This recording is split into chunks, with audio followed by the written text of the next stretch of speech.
Major funding for KPBS Evening Edition has been made possible in part by Anderson Plumbing, Heating and Air, proud to support the mission of KPBS and privileged to serve San Diego clients. Anderson Plumbing, Heating and Air, helping homeowners maintain drain, heating, and cooling systems since 1978.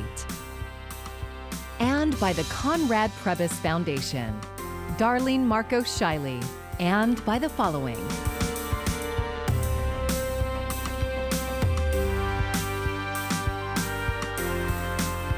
And by viewers like you.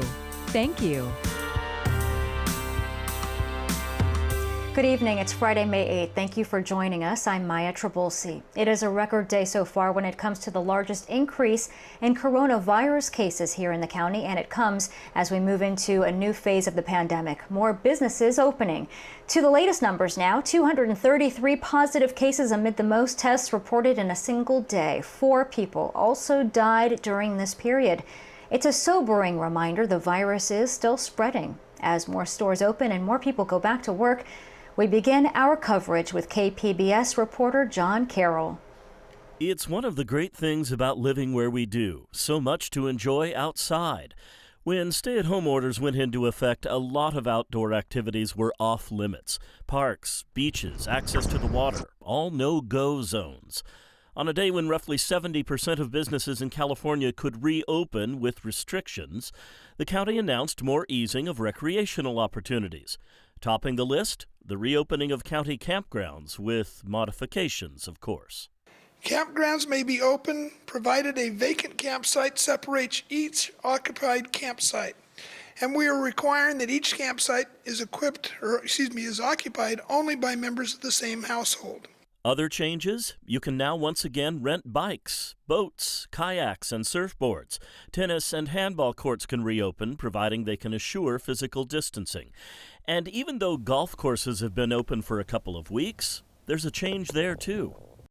We now learn that the state is allowing the use of golf carts for single riders, no matter what their age is. On the first day of the second phase of California's gradual reopening, Governor Newsom stood in a Sacramento florist shop to talk not only about business, but about the business of voting. There's a lot of concern and anxiety around this November's election. Joined on the phone by California Secretary of State Alex Padilla, Newsom talked about how the state will address that anxiety, the fear of having to go into a possibly crowded polling place to vote. Ballots will go out to every Californian later this year, complete with a postage-paid return envelope. But for people who still want to or need to go to a polling place, Padilla says the state is working on a plan. We remain committed to providing as many safe in-person opportunities to vote as possible, both on and before Election Day. The governor says that in-person voting plan will be complete by the end of this month. Yesterday, Newsom said regional variances would be considered to allow certain counties to move faster in their Phase 2 reopening. Today, he said about 24 counties had already inquired about that. The governor also said California's unemployment rate is now north of 20%, making it inevitable that the state will have to tap its rainy day fund. He ended on a familiar note. The governor frequently praises California's moms for the heroic work they're doing during this pandemic. Today, he reminded all of us to honor our moms on Mother's Day. John Carroll, KPBS News. $10 million in federal stimulus funds to help provide child care support for frontline workers during the pandemic. San Diego Mayor Kevin Faulconer is pledging $5 million in CARES Act funding to match the $5 million the County Board of Supervisors approved earlier this week. Essential employees who could receive child care assistance include healthcare workers, first responders, and grocery store staff. After almost 2 months closed, some businesses were eager to reopen today, but others are worried about business if customers are mostly staying at home. KPBS reporter Max Rivlin-Nadler tells us more. Bookstores, music stores, florists, clothing stores, and other low-risk retailers are allowed to open today across the state. But along El Cajon Boulevard, many of those remained closed. Without customers willing to browse aisles or the extra money to spend on retail, business has ground to a halt. Gabriel Ortiz works at Soccer Solutions in City Heights. The store had been closed for 2 months since the pandemic hit. It's where youth soccer leagues in the area buy their apparel, but with no leagues allowed to resume, business has been non-existent on their first day back open. We rely so much into the community and the sports, and that's the main thing that we do. And at the same time, when they close parks and pretty much everything stops completely for us. So pretty much if there's no sports on the streets or in the parks, we're done. Ortiz himself has been on unemployment since the pandemic. While he's able to pay his own bills, the store itself is still waiting on any assistance from the state and federal governments. We apply for all this help through the government, but it's been almost about 2 months. So we haven't heard nothing yet. We have to pay a rent, has to pay a lot of bills, and there's no income. Across the street, a line snakes around the Bank of America. People are cashing their stimulus checks or getting cash advances on their unemployment debit cards, which are issued by the bank. Ortiz hopes that with some more money in their pockets, people will start flocking back to stores. But as the business enters its 3rd month with no revenue to speak of, the situation is still perilous at independent shops like this one. We hope that things get better and people can trust more a little bit to get out. Seeing the lack of interest on the boulevard, the shop is taking the weekend off and will reopen again on Monday, when maybe people in City Heights will be able to spend again. Max Nadler, KPBS News. The month of April set a new record for Americans losing their jobs, 20.5 million jobs. The Bureau of Labor Statistics began tracking data back in 1939 and last month saw the largest single month of job losses since then. Unemployment soared to 14.7%. Not since the Great Depression has American joblessness been so severe. Analysts have offered some good news, though. They say job growth could resume by Memorial Day as businesses start to reopen. In response to the worsening economic crisis, 3 Democratic senators are proposing monthly payments of $2,000 to most Americans. The money would be in the form of a rebate program. It would include payments to some children and undocumented immigrants who pay taxes but don't have a Social Security number. But the plan faces an uphill battle in the Republican-controlled Senate. The pandemic has forced the permanent closure of the San Diego-based restaurant Soup Plantation. The buffet-style chain is branded outside Southern California as Sweet Tomatoes. Like a lot of restaurants, it closed all 97 locations in March, but while others can still order deliveries or pickup, buffets are specifically not allowed to open. Other San Diego restaurant owners are hoping to scrape by. KPBS reporter Jo Hong spoke to one of them about the tough decisions she's had to make.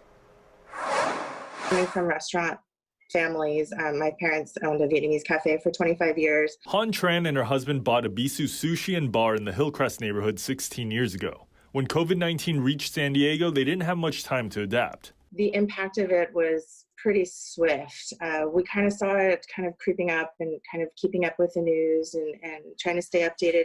State guidelines have forbidden seated dining at restaurants. Health officials say they'll remain closed until new guidelines are in place, and we're confident restaurant dining won't fuel the coronavirus. Han Tran's restaurant quickly changed to takeout only, but that wasn't enough to sustain the business long term. We've kept Bisou going all the way through, but it's been a struggle. I mean, the restaurant business is finicky, and so Bisou's been in a slow decline over time, and it was just a matter of deciding which direction to continue on. Tran and her husband ultimately decided to close the restaurant. Its last day of opening will be on May 16th. But the couple are also part owners of a second restaurant called Shank and Bone, a modern Vietnamese restaurant in North Park. Since April 1st, we shut down. We're planning to reopen for takeout again so that we kind of can ease into the transition of whatever version of dining can come next. Tran says the resurrection of Shank and Bone will be takeout and curbside pickup. She's hoping the restaurant won't meet the same fate as a Bisou and Soup Plantation. So it's hard. I mean, we're operating on very minimal terms as it is. So when something kind of sends it into one direction, it just rocks you. Jo Hong, KPBS News. Immigration and Customs Enforcement says it has released 65 medically vulnerable detainees from the Otay Mesa Detention Center this week. That word came in a federal court hearing today, 2 days after another detainee died of COVID-19. ICE said an additional 5 detainees are set to be released today or tomorrow. 20 more are waiting for medical clearance for release. And as of Thursday, there were 140 detainees positive for COVID-19 at the Otay Mesa Detention Center. It is the largest outbreak of COVID-19 in immigration detention in the country. The San Diego County Sheriff's Department is changing course, saying it will no longer resume evictions. The announcement came after KPBS reported that deputies had visited at least 130 homes in San Diego County, giving residents 5 days to vacate the premises. The governor issued a statewide eviction moratorium, but these evictions were ordered before it went into place. A sheriff's spokesperson said after hearing from several elected officials, the department decided to suspend evictions, pending further discussion about the impact on public health and safety. A 5-year-old boy's death in New York is challenging assumptions that children are less susceptible to COVID-19 complications. Governor Andrew Cuomo says dozens of other children in the state have fallen ill with similar symptoms. We're seeing some cases where children affected with the COVID virus can become ill with symptoms similar to the Kawasaki disease or toxic shock-like syndrome. This would be really painful news and would open up an entirely different chapter. And Cuomo did not provide details about the child who died. The process to test for coronavirus can expose healthcare workers because patients may sneeze or cough from the procedure. KPBS health reporter Taryn Mentos says a local hospital developed a new way to ensure staff feel safe with its plexiglass booth. The idea came from similar enclosures developed in Boston and overseas. A local team at Scripps Health developed one here to help their staff feel more secure. The compartment is simply a life-size clear box with armholes. The acrylic barrier offers employees protection, but also allows access to swab a patient. Scripps Health Chief Medical Officer Dr. Ghazala Sharif says the enclosure was designed for staff security, but she says it'll also help conserve limited personal protective equipment, or PPE. We reached her on FaceTime. It's going to be less PPE in the sense we don't have to change out the isolation gown every single time. Isolation gowns are very low right now. Sharif says a trial run with hundreds of its employees found the booth would be most effective in mass testing. The clinician inside could quickly test a line of people because they don't need to replace their PPE as often. There are still other barriers because testing supplies are limited, but Scripps plans to share what they've learned on the booth with other facilities in case they want to explore a similar idea. Taryn Mento, KPBS News. Encinitas is reopening beach access stairs tomorrow morning. The stairways located at Swami's, D Street, Stone Steps, and Grand View will open at 8 o'clock tomorrow morning. Facial coverings will be mandatory, and you are asked to not work out or jog on the stairs to avoid contact with others. Beacon's beach access will remain closed because of erosion damage. And we are following all of the latest coronavirus developments for you at kpbs.org. Click on the Tracking COVID-19 link on the top of the homepage and you'll be taken to a page with all of our recent reports. Another warm day, especially in the inland valleys and the deserts. One great way to cool down when it's 90 degrees outside. How about a slip and slide? We're expecting more pleasant temperatures for most areas this weekend. And Jeff Cornish has your forecast. I hope you're doing all right out there. It's been a warm time across Southern California. The San Diego metro still hot, at least in the inland areas, but the heat will be reduced as we move forward into the weekend. A major weather pattern flip-flop is coming, and we will be cooler next week and a little bit more of that May gray that we sometimes talk about with those low clouds that'll lurk and overstay their welcome through the morning, maybe even into midday or the early afternoon at times next week. In the meantime, we still have for one final evening an excessive heat warning for the interior deserts, heat advisories east of Los Angeles off to our north as well. Overnight tonight, we expect to get down into the upper 50s in most areas like El Cajon, 52 into Ramona, 71 though for your low in Borrego Springs, 61 in the big city.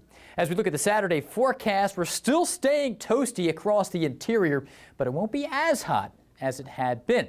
And as we look at the details here, we'll still be around 103 in Borrego Springs, 74 into Mount Laguna, but around Campo 88 degrees, El Cajon 84, 74 into San Diego. A pleasant, comfortable setup for the coast.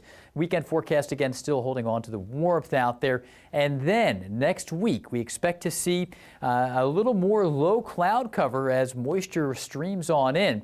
And we expect to see those low clouds break around midday into the afternoon and get a little brighter. Temperatures only around 70 by Wednesday for the coastal areas. Inland sections, 82 Saturday, still warm.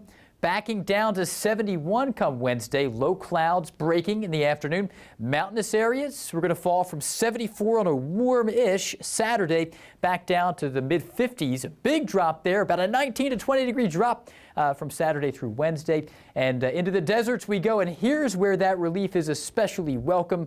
Places like Borrego Springs out there. Still around 103 on Saturday, but backing down to 84 into Wednesday. We look forward to that. I'm meteorologist Jeff Cornish for KPBS News. More oversight for companies selling antibody tests. That's the aim of a new policy from the Food and Drug Administration. As Mandy Gaither explains, it comes after unproven and fraudulent tests have flooded the market.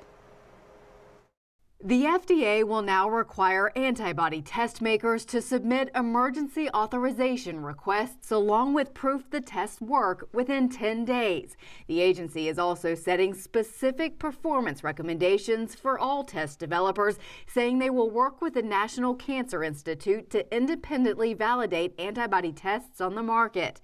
Antibody tests are used to check for prior COVID-19 infection and can provide a better sense of how much of the population has already been infected and might have some immunity to the virus. It's still not clear whether the presence of antibodies means someone is immune or how long that immunity might last. In mid-March, the FDA loosened approval standards in an effort to get antibody tests on the market, but it quickly became clear that many of those tests were unreliable. A number of tests had high rates of false positives, which could give people a false security by leading them to believe they've already been infected and have immunity from the virus. The FDA hopes by validating antibody tests, the agency will have better data to decide whether to authorize the test, work with the test developer to sort out fixes, or block the test from marketing in the U.S. For today's Health Minute, I'm Mandy Gaither. The United States Postal Service may be in trouble. The Postmaster General warned there could be potentially dire consequences that could threaten the survival of the service if Congress doesn't do more to help. USPS said they could run out of money by the end of September without $75 billion they are asking from Congress. So far, only $10 billion has been approved. President Trump has said he wouldn't agree to more money for USPS unless it raises its prices on packages for companies like Amazon. It looks like the panic buying may be over. Costco says its sales fell in April because of stay-at-home orders and social distancing restrictions. Big box retailers like Costco, Walmart, and Target had profited from shoppers stocking up on supplies, while other businesses were forced to close. As of today, more local businesses are allowed to reopen amid a dire jobs report. SDSU's Miro Kopik has more in this Friday Business Report. I mean, we going from 3.5% unemployment in February to 15% today in less than 45 days. All the jobs that were gained since the last recession have now been officially lost. The one positive dimension to the unemployment number is 78% of filers for unemployment benefits stated that they felt their job was lost temporarily, that they would be able to find work in a reasonably good period of time. The May jobs report, which will be announced in early June, the question becomes, is it going to top 20%, which is very likely. So if right now, 68% of consumers are hesitant that the economy, that they're ready to engage in broader shopping and commerce, that has to change. Irrespective of what finger pointing is at the state or the federal level, the two things that will really build confidence is the amount of testing to know what percent of individuals have the virus, and then the antibody testing to understand how many people have actually had it that weren't aware. While much of California is taking a big step toward reopening, cities and counties are doing it at their own pace. California was the first to issue a statewide stay-at-home order back in March, and San Francisco's mayor extended the stay-at-home orders until May 18th. While the Bay Area isn't ready to relax restrictions, some rural areas are taking it a step further. In Yuba and Sutter counties, salons and restaurants have also brought customers back. The customers were ecstatic. Somebody walked in and said, "It's like Christmas morning." State and local leaders warn restrictions could be reinstated if COVID-19 cases flare. San Diego's longtime 4th of July tradition, the Big Bay Boom, is canceled this year because of restrictions surrounding large events. 500,000 people attend the event along the waterfront each year. And instead, organizers will produce a television special featuring Big Bay Boom fireworks from past years. Coronado and Imperial Beach also canceled their 4th of July events this year. An update now on our top story. Today, San Diego County announced its highest ever number of COVID-19 cases in 24 hours. 233 new cases were reported as testing capacity increases. County officials also eased restrictions on outdoor activities. Campgrounds can reopen with restrictions for social distancing. You will also be able to rent bikes, boats, kayaks, and surfboards. Tennis and handball courts can also reopen for families to play together, and golf carts can be used at golf courses again as well. Seniors have arguably taken the biggest hit in the COVID-19 pandemic. They have the highest death rate, and with strict stay-at-home orders, life for them can feel like house arrest. KPBS reporter Amita Sharma spoke with a City Heights woman who is crooning her way through the lockdown. Yes, I love to sing. I love to sing for the people. 72-year-old Esmeralda Sanchez discovered her talent for music late in life. I was over 60 before I realized it was a gift, that it's a real gift. I'll give you a sample if you don't mind. Smile though your heart is aching.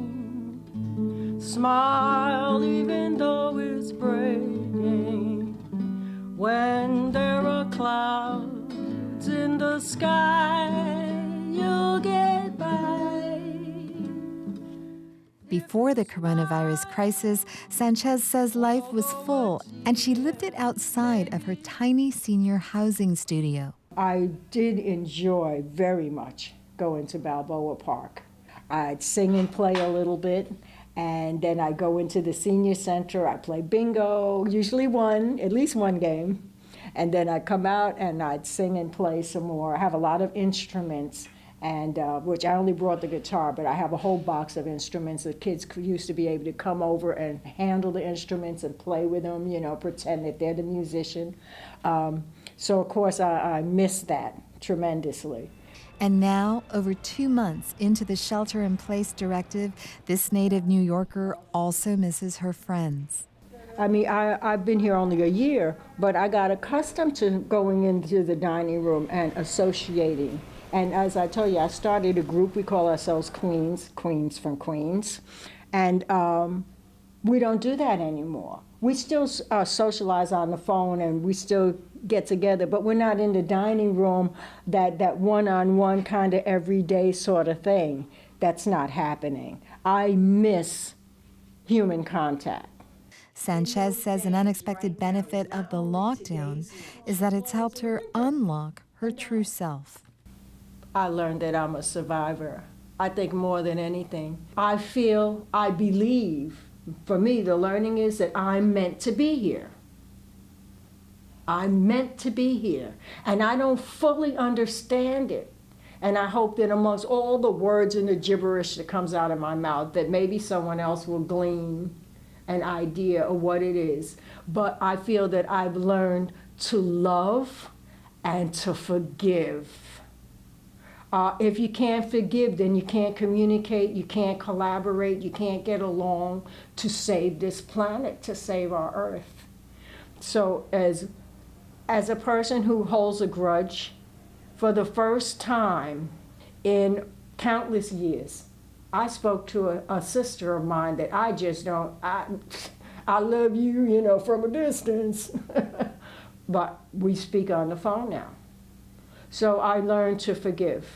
What advice would you give to other seniors who during this time might be feeling neglected, isolated, lonely? Just get up in the morning and make the bed. It's incredible. But make that, spread it up, throw a pretty pillow on it, whatever. Move around as much as you possibly can. Do what you can for yourself. You know, we're all we're old people. We do have our old people ways, doing our old people things, you know. But sometimes, like now, reach out, step outside of that little box that we're in and reach out to people, because just like you might need someone, that person that you knock on the door, that might be just the thing to keep them from the hangman's rope or the pills or the dope or whatever foolishness that they might think is better than being alive. Smile, what's the use of crying? You'll find that life is still worthwhile. Amita Sharma, KPBS News. You can find tonight's stories on our website, kpbs.org/evening edition. Thank you for joining us. I'm Maya Trabulsi. Have a good night. Major funding for KPBS Evening Edition has been made possible in part by Anderson Plumbing, Heating and Air, proud to support the mission of KPBS and privileged to serve San Diego clients. Anderson Plumbing, Heating and Air, helping homeowners maintain drain, heating, and cooling systems since 1978. And by the Conrad Prebys Foundation, Darlene Marco Shiley. And by the following: